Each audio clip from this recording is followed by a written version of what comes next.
Soy la doctora Emily Montilla, residente del segundo año del posgrado de Medicina Interna del Hospital Central de San Cristóbal. El día de hoy vamos a hablar sobre lesiones de piel. Importante saber que la piel es el órgano más grande del cuerpo y que ha sido descrito como el espejo del organismo, pues se presenta alterada no solamente en afecciones propias de la piel, sino también en muchísimos otros procesos que afectan al organismo interno. Se describen un sinfín de lesiones que vamos a denominar lesiones cutáneas elementales. Se deben familiarizar en el conocimiento de estos conceptos para poder discernir el patrón de distribución de las mismas y concretar un diagnóstico o orientar una impresión diagnóstica. Dentro de las lesiones, pues se presentan las lesiones primarias, que son las formas originales, en donde podemos nombrar, por ejemplo, las máculas, que constituyen lesiones aplanadas, pequeñas, o las pápulas, que tienen un tamaño similar, pero se encuentran sobreelevadas. También podemos describir las vesículas, que son formas cutáneas elevadas que puedan presentar un líquido seroso, y en su contraparte estarían las ampollas de las mismas características, pero de un tamaño más amplio. Asimismo, están en este grupo de lesiones primarias las pústulas, que tienen un contenido de pus, y los nódulos, que ya serían lesiones más sólidas, móviles, o los tumores.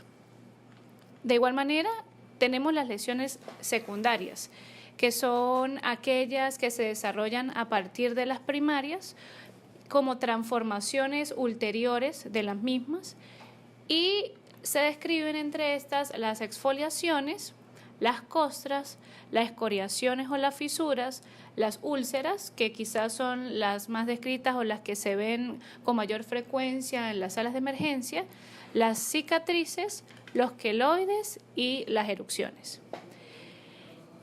Importante determinar, o para llevar una exploración semiológica adecuada de estas lesiones, pues deberíamos seguir un patrón.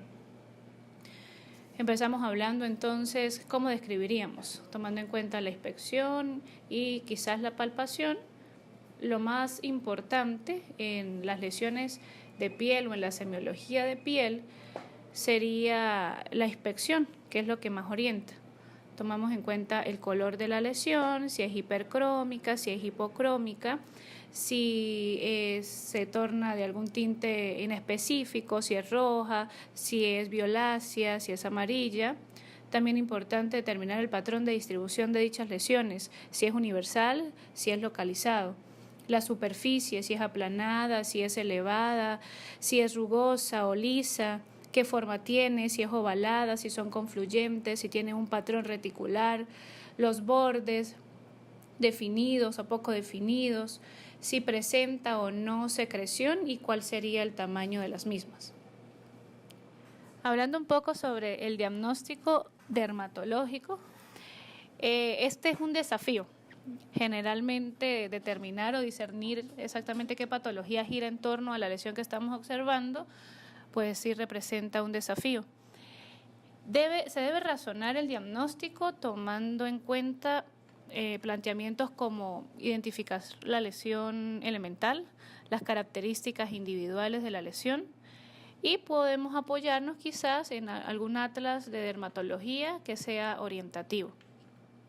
La anamnesis es muy importante para discernir qué tipo de patología o qué tipo de lesión se está presentando. Hay preguntas específicas que pudiesen ayudarnos, como por ejemplo, ¿cuándo comenzó la lesión?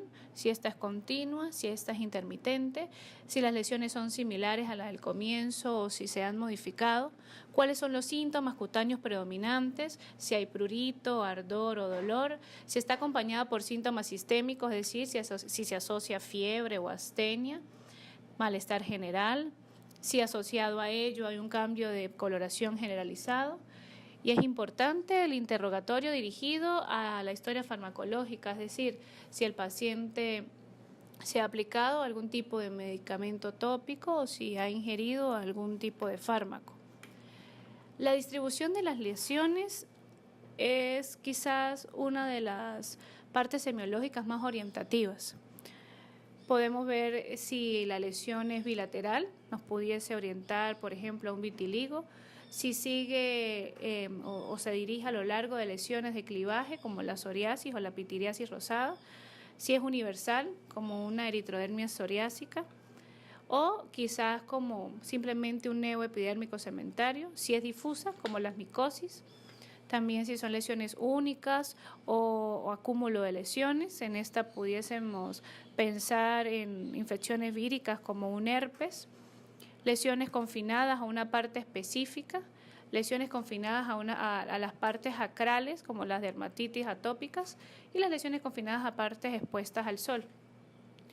También importante hablar sobre la historia familiar que puede ayudar al diagnóstico, la historia de exposición laboral o los antecedentes epidemiológicos del paciente, los viajes recientes. Todo esto sumado a un adecuado examen físico ya mencionado que nos permitirá pues determinar, dependiendo de toda la parte de inspección, cuál sería el patrón o el tipo de lesión que se está presentando.